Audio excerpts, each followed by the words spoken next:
Hello there and a warm welcome to News Across Nigeria this week. I'm Olumide Macaulay. Thank you for being with us on today's edition of the program. The Sultan of Sokoto and UNICEF speak on girl-child education in the northern part of the country.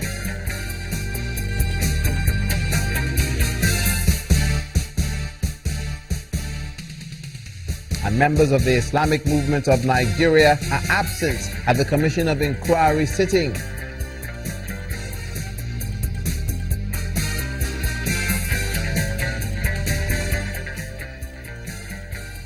And the Inspector General of Police visits Imo State in the southeast.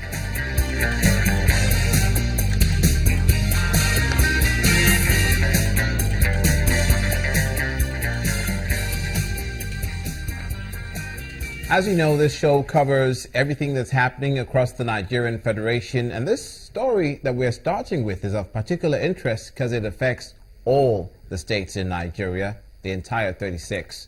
The Chief of Civil Military Relations of the Nigerian Army, Major General Rogers Nicholas, has been speaking on the recently established Human Rights Desk at the Army headquarters.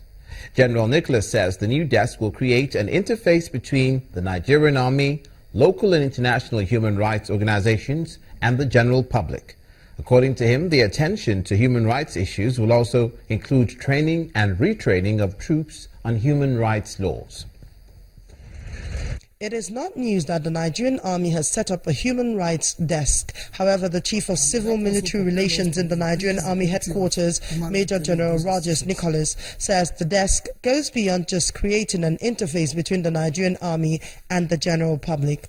According to him, the Army has put in place mechanisms to ensure that human rights education is given a place of priority. We are not scared of anything. People that have allegations or whatever it is can come forward, present their cases, and look at them professionally and see where we've gone wrong or where they are not well informed about what we are doing.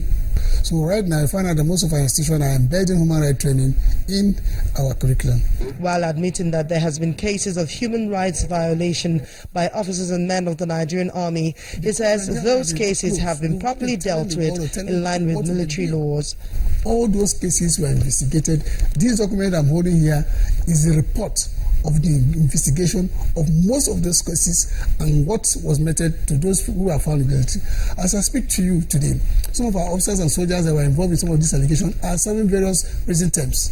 But these are not the things that we've been actually exposing to the public. But the way it is right now, we have to be doing that, be telling the people, this is what we've done, this is what we're doing. Some human rights groups describe the move by the Nigerian Army as a step in the right direction. They, however, want the desk to ensure that the much-needed interface between the military and the public is achieved. They also want the military to be more forthcoming with information, especially where it will have no negative effect on the rules of engagement of the military. I think what they need to do, I will also advocate that the Nigerian Army should make it obligatory that for you to get enrolled into the army, for you to even pass the admission process, for you to be recruited, the recruitment process, mechanism for recruitment should also include basic questions about human rights. So if the person is unable to separate the real from the unreal, then that person should even join the army if you don't understand the concept of human rights.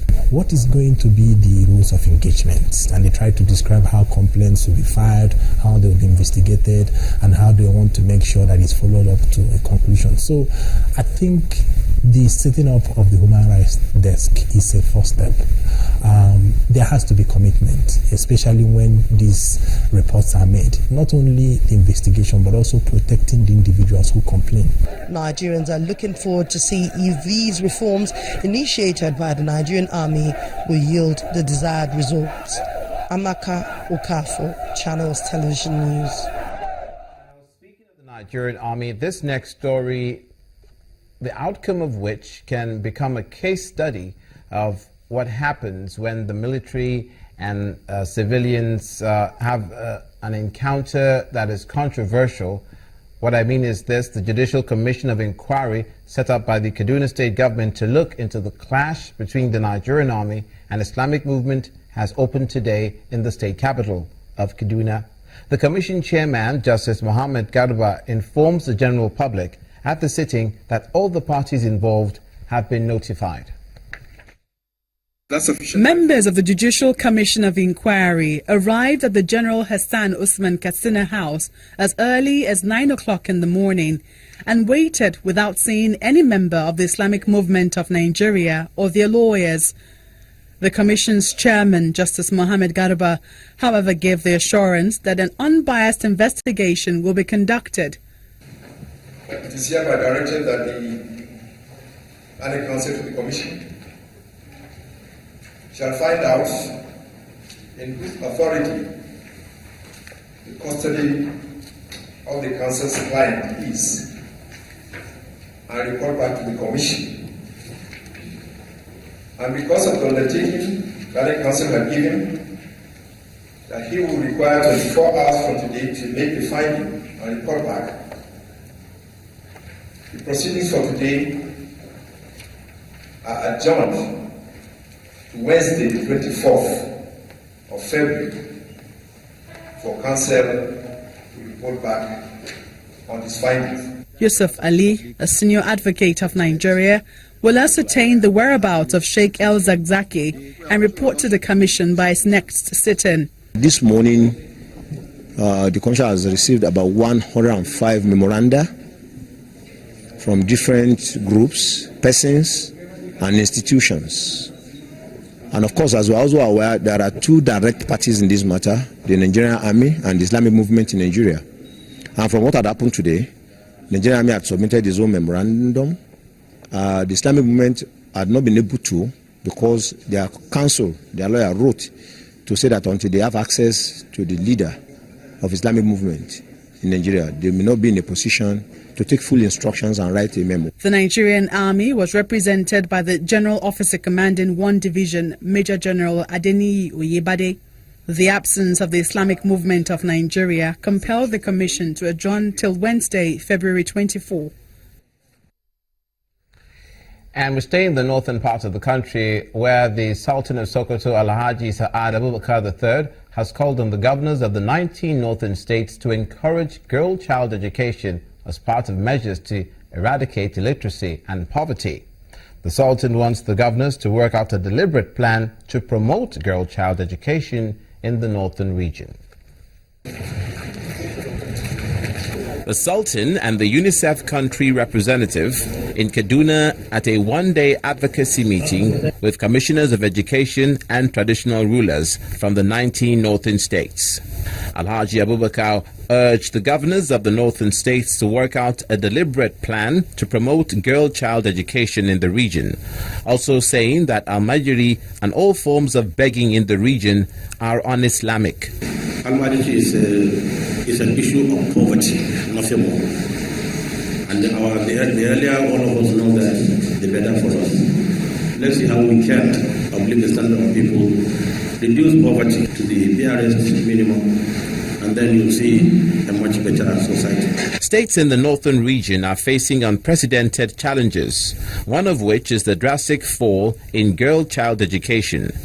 Recent surveys reveal that there is a 70% drop in girl-child enrollment, retention, and completion in basic education programs. We decided to come into this as Sultan Foundation for Peace and Development to underscore the importance of educating our girls and to remove that so-called wrong insinuation, wrong perception that the place of the girl child is in the kitchen or is in the home. No. We believe an educated girl is much better disposed to bring in a better family. The UNICEF country representative notes that education remains the cornerstone of any development, which without it, no nation can achieve any meaningful growth. She calls on leaders of northern Nigeria to commit and take action to reduce the gap in girls' enrollment and completion of basic education. Without education, we cannot reduce poverty. Without education, we cannot transform Nigeria. And I think for us, that's why me personally, as a woman, I feel very honored to be here with all of you all and really contribute to this discussion contribute to the change that we want for the girls and for children in general in Nigeria. The 2013 DHS Education Survey shows that educational marginalization in northern Nigeria is particularly pronounced amongst women. According to that survey, about 69.4% of women in the north have no access to education at all, when compared with the 5.5% in the southern region. Participants at the meeting believe that what is needed now is for the various state governments in the region to develop a strategy of prioritizing education as an important way of tackling education deprivation for the girls. You're watching news across Nigeria. Coming up, a school gutted by fire in the southwestern part of the country has been ordered reconstructed by the governor. Stay with us.